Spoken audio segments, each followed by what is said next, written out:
करेंगे लेसन 4 के ऊष्मा के अभ्यास के क्वेश्चन आंसर।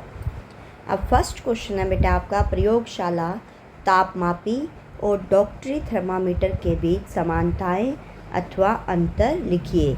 ये प्रयोगशाला होती है बेटा, साइंस लैब जो होती है उसमें जो तापमापी टेम्परेचर मापने का यंत्र होता है और जो डॉक्टर थर्मामीटर लिए होता है बेटा, जिससे आपका बुखार मापते हैं डॉक्टर। आपने देखा होगा ना, जब आपको बुखार होता है तो डॉक्टर टेम्परेचर नोट करते हैं, वो क्या ले लेते हैं, थर्मामीटर। तो ये कह रहा है इसके बीच में आपको समानताएं लिखनी है और अंतर लिखने हैं। अब प्रयोगशाला तापमापी बेटा जो साइंस लैब में टेम्परेचर नोट करने का यंत्र है उसे हम प्रयोगशाला तापमापी कह रहे हैं, और डॉक्टरी थर्मामीटर डॉक्टर के पास वाला थर्मामीटर। तो इसमें समानताएं क्या हैं बेटा, समानताएं मतलब एक जैसी बातें। दोनों का सिद्धांत ताप से पदार्थ फैलते हैं एक समान है। दोनों का सिद्धांत क्या कहता है बेटा, प्रयोगशाला तापमापी और डॉक्टरी थर्मामीटर का, कि ताप से पदार्थ फैलते हैं। मतलब अगर किसी चीज़ का हम टेम्परेचर बढ़ा देते हैं, टेम्परेचर से क्या होगा, कोई भी वस्तु जो है वो फैलती है। ये दोनों का सिद्धांत कहता है। दूसरा है, दोनों पदार्थों का ताप मापने के काम आता है। दोनों पदार्थों को हम किसके काम लाते हैं बेटा, ताप मापने के काम में लाते हैं। और दोनों में प्रायः पारे का प्रयोग किया जाता है। जो डॉक्टर वाला थर्मामीटर होगा बेटा, आपने देखा होगा उसके अंदर एक वाइट लाइन होती है, वो आपका पारा ही होता है। इसको इंग्लिश में हम मरकरी कहते हैं। वाइट देखना बेटा, अगर आपने अभी तक नहीं देखी, घरों में भी थर्मामीटर होते हैं आपके, और किसी के घर में नहीं है तो वो डॉक्टर के पास जाएं तो ध्यान से देखें, उनके थर्मामीटर में वाइट रंग की एक लाइन होती है, वही पारा होता है। ठीक है बेटा, दोनों में पारे का उपयोग किया जाता है। दोनों पदार्थों को हम ताप मापने के काम लाते हैं, और दोनों का सिद्धांत ताप से पदार्थ फैलते हैं, ये एक समान है। ठीक है, यहाँ आप कह सकते हो दोनों पदार्थों को ताप मापने के काम में लाया जाता है, दोनों से ताप मापा जाता है। ठीक है, ताप मापने के काम में प्रयोग किया जाता है।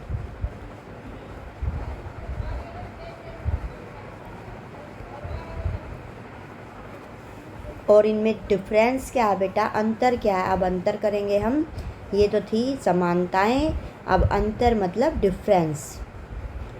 अब डिफरेंस क्या क्या है इसमें देखो बेटा, प्रयोगशाला तापमापी का ताप परिसर, जो उसका टेम्परेचर रेंज होती है बेटा, वो होती है -10 डिग्री सेल्सियस से 110 डिग्री सेल्सियस। जो हमारा साइंस लैब में होता है उसकी टेम्परेचर रेंज है -10 से 110 डिग्री सेल्सियस के बीच। जबकि डॉक्टरी तापमापी का ताप परिसर किसके बीच होता है बेटा, 35 डिग्री सेल्सियस से 42 डिग्री सेल्सियस के बीच होता है। ये याद रखना आपने बेटा। साइंस लैब का जो थर्मामीटर है उसका टेम्परेचर -10 डिग्री सेल्सियस से 110 डिग्री सेल्सियस, और डॉक्टरी तापमापी का ताप परिसर 35 डिग्री सेल्सियस से 42 डिग्री सेल्सियस के बीच होता है। प्रयोगशाला तापमापी में बल्ब के पास कोई विभंग या किंक नहीं होता है, जबकि डॉक्टरी तापमापी में यह पाया जाता है। इसके बल्ब के पास बेटा कोई विभंग या किंक नहीं होता है, जबकि डॉक्टरी टेम्परेचर में जो थर्मामीटर होता है उसमें ये पाया जाता है। अगला है आपका क्वेश्चन, ऊष्मा चालक और ऊष्मारोधी प्रत्येक के 2 उदाहरण दीजिए। अब ऊष्मा चालक क्या होते हैं बेटा, ऐसे पदार्थ जो अपने में से ऊष्मा को पास होने देते हैं, मतलब वो गर्म हो जाते हैं। कौन कौन से पदार्थ बेटा ऐसे हैं, लोहा, चांदी और तांबा।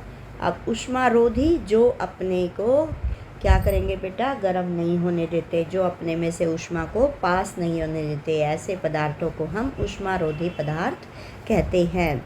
जैसे कांच, प्लास्टिक, सूखी लकड़ी, देखा होगा ना बेटा, ये गर्म नहीं होते हैं, है ना। और लोहा, चांदी, तांबा जब भी गर्म हो जाते हैं। नेक्स्ट है आपका रिक्त स्थानों की पूर्ति कीजिए। कोई वस्तु कितनी गर्म है इसकी जानकारी किसके द्वारा होती है बेटा? हमें त्वचा, हमारी स्किन को अगर कोई गर्म चीज़ लग जाए, टच हो जाए तो हमें पता चल जाता है। या तापमापी द्वारा, तापमापी मतलब थर्मामीटर के द्वारा हमें पता चलता है कि कोई वस्तु कितनी गर्म है। उबलते हुए पानी का ताप बेटा किससे याद कर सकते हैं? ये आपको पता है, जो आपका साइंस लैब में थर्मामीटर होता है उससे कर सकते हैं। और उबलते हुए पानी का ताप किस तापमापी से नहीं मापा जा सकता? तो वो है डॉक्टरी थर्मामीटर, जो डॉक्टर यूज़ करते हैं बेटा। उस थर्मामीटर, उससे हम क्या करते हैं, उस थर्मामीटर से हम इसके टेम्परेचर को नहीं माप सकते हैं। तो तापमापी का मतलब है थर्मामीटर। क्या मतलब है बेटा? बार बार ये आ रहा है। थर्मामीटर तो आपने सुना होगा, तापमापी तो नहीं सुना होगा, इसलिए मैं इसको यहाँ पर लिख देती हूँ। तापमापी का मतलब है आपका थर्मामीटर। थर्मामीटर तो सुना है ना बेटा आपने। ताप को डिग्री सेल्सियस में मापते हैं। किस में मापते हैं बेटा? डिग्री सेल्सियस में।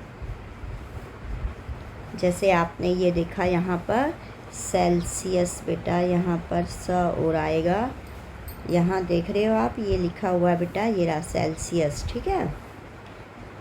तो ताप को हम किस में मापते हैं? डिग्री सेल्सियस में, ठीक है बेटा। डिग्री सेल्सियस कितना होता है? 35 डिग्री सेल्सियस से जो डॉक्टर का होता है उसका टेम्परेचर होता है 35 डिग्री सेल्सियस से 42 डिग्री सेल्सियस तक का। बिना किसी माध्यम द्वारा ऊष्मा स्थानांतरण के प्रक्रम को, कोई माध्यम नहीं होता बेटा। जैसे माध्यम है हमारे पास ठोस, द्रव, गैस, अगर ये कोई माध्यम नहीं है तो ऊष्मा स्थानांतरण के प्रक्रम को हम क्या कहते हैं? विकिरण। विकिरण कहते हैं बेटा इसको हम। स्टील की एक ठंडी चम्मच गरम दूध के प्याले में रखी गई है। यह अपने दूसरे सिरे तक ऊष्मा का स्थानांतरण किस प्रक्रम द्वारा करेगी? अब देखते हो बेटा, आप चम्मच रखते हो गर्म दूध में तो चम्मच क्या हो जाती है? ऊपर से भी गर्म हो जाती है। तो ये किसके कारण होता है? ये होता है जो ऊष्मा का स्थानांतरण होता है उसके कारण होता है। और उस प्रक्रम को हम नाम देते हैं चालन। उस प्रोसेस को हमने क्या नाम दिया बेटा? चालन, ठीक है। हल्के रंग के वस्त्रों की अपेक्षा डैश रंग के वस्त्र ऊष्मा का अधिक अवशोषण करते हैं। मतलब किस रंग के वस्त्र में हमें बेटा ज़्यादा गर्मी लगती है? गहरे काले रंग के। तो इसलिए हमें गर्मी में क्या करना चाहिए बेटा? हल्के रंग के वस्त्र पहनने चाहिए, क्योंकि गहरे काले रंग में क्या होता है? ऊष्मा का अधिक अवशोषण होता है, उसके अंदर ऊष्मा ज़्यादा आ जाती है बेटा, और फिर हमें ज़्यादा गर्मी लगती है। वो ऊष्मा को अपने अंदर अवशोषित कर लेते हैं गहरे रंग के कपड़े। नेक्स्ट है आपका कॉलम ए में दिए गए कथनों का कॉलम बी के शब्दों से मिलान कीजिए। अब है बेटा आपका थल समीर के, समीर मतलब हवा, पवन। जो थल समीर है उसके बहने का समय कब है बेटा? थल मतलब ज़मीन, ज़मीन से हवा कब चलती है बेटा? वो आपकी चलती है, ज़मीन से चलेगी आपकी रात के समय। और समुद्र समीर के बहने का समय है दिन, जब वाष्पीकरण होता है बेटा दिन में समुद्र के पानी का। और अगला है गहरे रंग के कपड़े पसंद करने का समय। अभी आपको बताया बेटा गहरे रंग के कपड़े हमें गर्मियों में तो पहनने नहीं चाहिए, तो कब पहनने चाहिए? सर्दियों में, ताकि उसके अंदर ज़्यादा ऊष्मा रहे और हमें सर्दी ना लगे, ठंड ना लगे। हल्के रंग के कपड़े पसंद करने का समय है बेटा गर्मी में। गर्मी में हमें हल्के रंग के कपड़े पहनने चाहिए। और समीर का मतलब है हवा। ये आपका मैच किया गया है। थल समीर के बहने का समय है रात में और समुद्र समीर के बहने का समय दिन में। गहरे रंग के कपड़े पसंद करने का समय है बेटा, ये गलत लिखा हुआ है आपका। यहाँ पर आएगा सर्दियाँ और यहाँ पर आएगा गर्मियाँ। गहरे रंग के हमें सर्दियों में पहनने चाहिए और हल्के रंग के कब पहनने चाहिए बेटा? हमें हल्के रंग के हमें गर्मियों में पहनने चाहिए, ठीक है। सर्दियों में एक मोटा वस्त्र पहनने की तुलना में उसी मोटाई का कई परतों का बना वस्त्र अधिक उष्णता क्यों प्रदान करता है।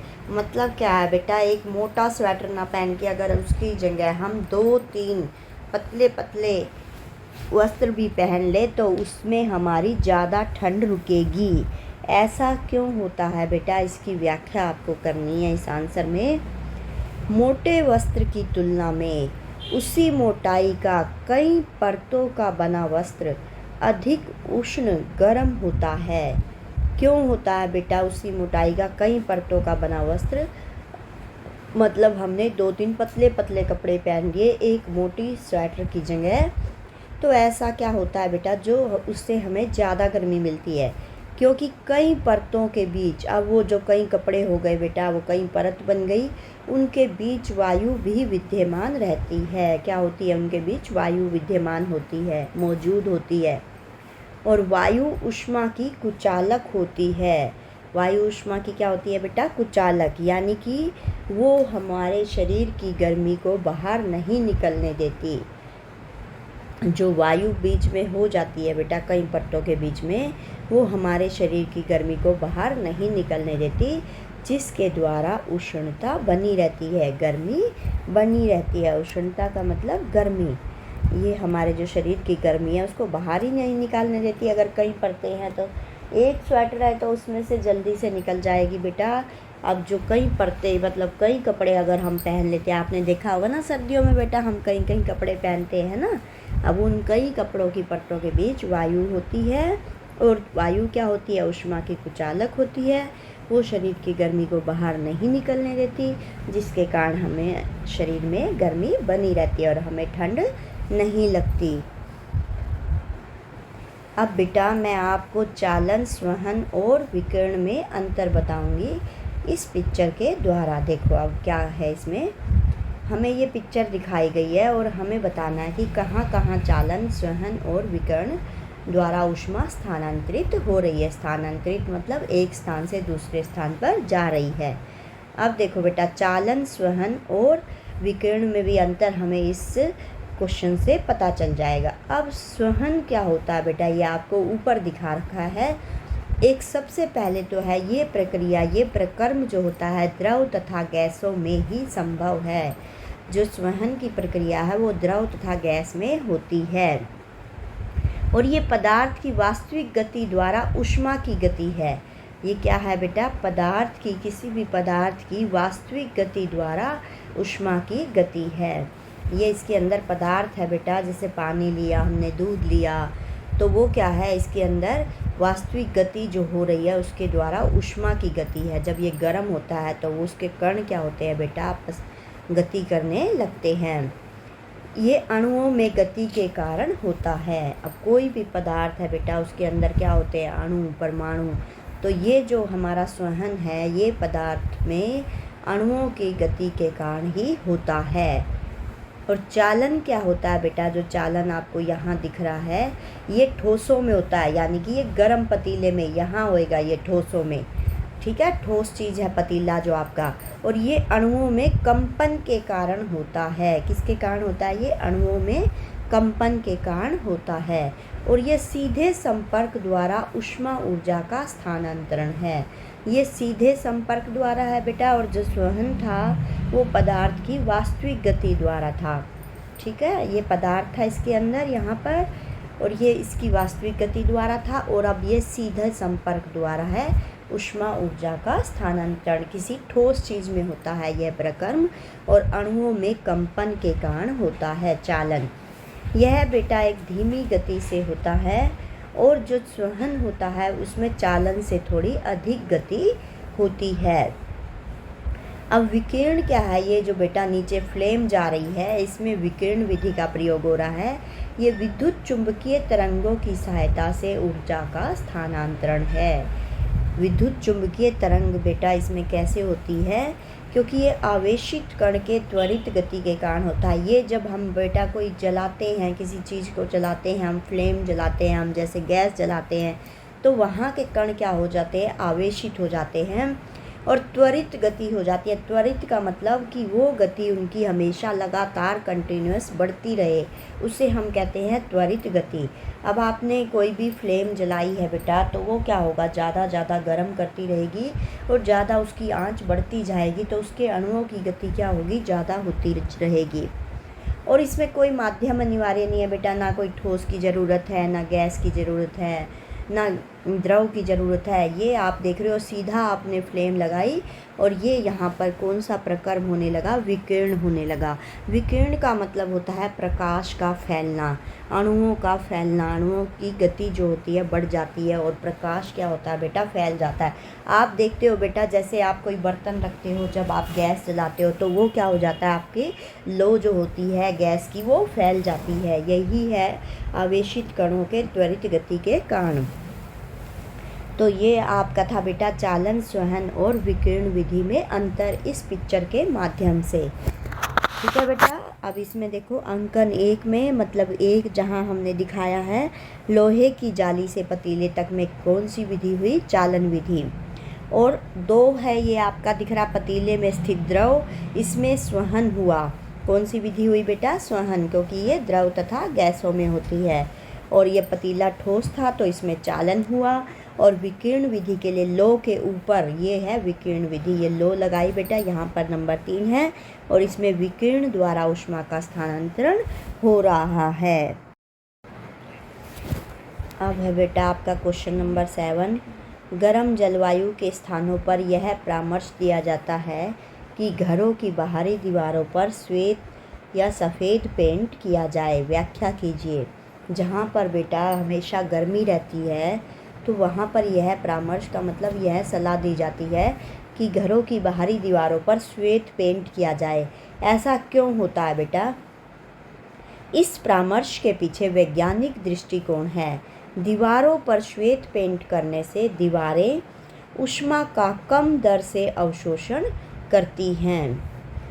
वहाँ पे क्या होती है बेटा, गर्मी कम जाती है, ऊष्मा का वो कम अवशोषण करती है अगर हम सफ़ेद रंग की दीवारें कर दें, यानी कि पेंट सफ़ेद रंग का कर दें। जैसे आपको बताया बेटा गर्मियों में हमें हल्के रंग के कपड़े पहनने चाहिए, क्यों? ऐसे ही श्वेत रंग क्या है, सफ़ेद रंग क्या है, हल्का रंग है, तो ये ऊष्मा का कम अवशोषण करेगा। यदि दीवारें ऊष्मा को कम अवशोषित करेंगी तो घर अधिक गर्म नहीं होंगे और घरों के अंदर गर्मी से राहत रहेगी। ठीक है बेटा, इसलिए हमें जहाँ पे ज़्यादा गर्मी होती है वहाँ की दीवारों को साफ सफ़ेद रंग से पेंट करना चाहिए। अब नेक्स्ट क्वेश्चन है बेटा आपका 30 डिग्री सेल्सियस के 1 लीटर जल को 50 डिग्री सेल्सियस के 1 लीटर जल के साथ मिलाया गया तो मिश्रण का ताप होगा। मिश्रण का क्या ताप होगा बेटा? जब 30 डिग्री सेल्सियस के 1 लीटर जल को, मतलब एक पानी था हमारे पास, उसका टेम्परेचर 30 डिग्री सेल्सियस है, और दूसरी बोतल में एक पानी है हमारे पास, उसमें 50 डिग्री सेल्सियस उसका टेम्परेचर है। तो उनको जब हम आपस में मिलाएंगे तो उस मिक्सचर का टेम्परेचर कितना होगा? ताप का मतलब है बेटा टेम्परेचर। तो आपको पता है बेटा उनका टेम्परेचर कितना होगा, दोनों के बीच का होगा। तो दोनों का बीच मतलब 30 डिग्री और 50 डिग्री सेल्सियस के बीच। तो आंसर रहेगा आपका घ। ये आपका आंसर आ गया बेटा, 30 डिग्री सेल्सियस और 50 डिग्री सेल्सियस के बीच। नेक्स्ट है आपका 40 डिग्री सेल्सियस ताप की लोहे की किसी गोली को कटोरी में भरे 40 डिग्री सेल्सियस ताप के जल में डुबोया गया। इस प्रक्रिया में ऊष्मा 40 डिग्री सेल्सियस ताप के लोहे की गोली है बेटा, लोहे की हमारे पास एक गोली है और उसका टेम्परेचर है 40 डिग्री सेल्सियस, और कोई कटोरी है उसमें पानी लिया हमने, उसका टेम्परेचर भी है 40 डिग्री सेल्सियस। तो वो कह रहा है इस प्रक्रिया में ऊष्मा कैसे स्थानांतरित होगी। तो अब क्या होगा बेटा, दोनों चीज़ें टेम्परेचर दोनों का सेम है, लोहे की गोली का भी और पानी का भी जो कटोरी में भरा हुआ है, तो कोई भी फ़र्क नहीं पड़ेगा किसी भी चीज़ पर। तो आंसर रहेगा ना तो लोहे की गोली से जल की ओर ऊष्मा स्थानांतरित होगी और ना ही जल से लोहे की गोली की ओर ऊष्मा स्थानांतरित होगी, क्योंकि दोनों सेम टेम्परेचर के हैं बेटा, इसलिए ऊष्मा कहीं भी स्थानांतरित नहीं होगी। तो ऑप्शन रहेगा आपका ख। ये है आपका आंसर बेटा। नेक्स्ट है आपका लकड़ी की एक चम्मच को आइसक्रीम के प्याले में डुबोया गया। इसका दूसरा सिरा। आप देखते हो बेटा, जब आप आइसक्रीम खाते हो, कटोरी वाली आइसक्रीम खाते हो, तो जब आप चम्मच से खाते हो या लकड़ी की स्टिक से खाते हो, तो क्या वो दूसरा हिस्सा गर्म होता है जिससे आप पकड़ रहे होते हो? नहीं होता ना बेटा। तो क्या होगा, दूसरा हिस्सा ठंडा नहीं होगा, चाहे वो चम्मच हो चाहे वो स्टिक हो। तो दूसरा हिस्सा, क्योंकि वो कैसा है बेटा, लकड़ी का बना हुआ है, उसके अंदर ऊष्मा नहीं जा रही है, तो इसलिए वो ना ही उसका ठंडा जो है उसका कोई फ़र्क पड़ेगा। नेक्स्ट है आपका, स्टेनलेस इस्पात की कढ़ाई में प्रायः कॉपर तांबे की तली लगाई जाती है। इसका कारण क्या हो सकता है? देखो बेटा, कढ़ाई देखी होगी आपने, इस्पात की कढ़ाई में तांबे की तली, कई बर्तन होंगे आपके घर में जिसमें नीचे तांबे की तली लगा दी जाती है। ऐसा क्यों होता है बेटा? वो ताकि हम जल्दी से उसको गर्म कर सके, क्योंकि तांबा जो होता है ऊष्मा का अच्छा चालक है।